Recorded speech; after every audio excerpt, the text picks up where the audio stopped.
Some atheists argue that the universe is a brute fact.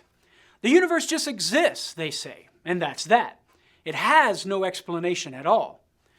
This was Bertrand Russell's position in his classic 1948 BBC radio debate with Father Frederick Copleston. How can we respond?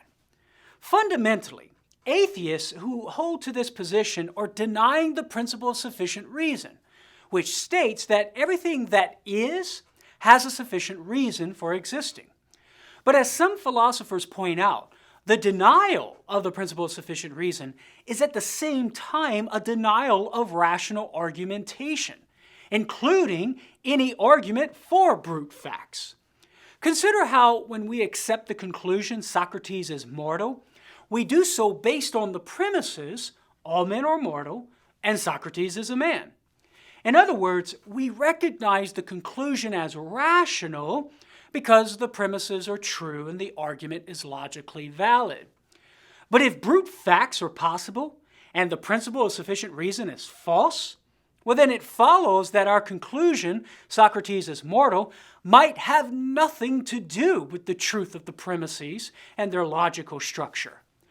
Similarly, the conclusion, things like the universe can exist without a reason for their existence, might itself be a brute fact and have no connection to truth or logic.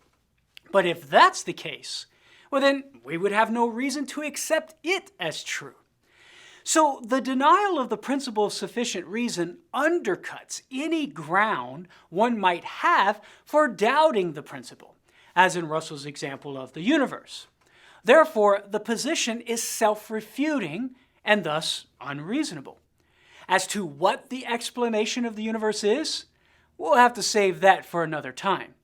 If you want to learn more about this topic and others like it, check out our website at Catholic.com. For Catholic Answers, I'm Karlo Broussard. Thanks for watching.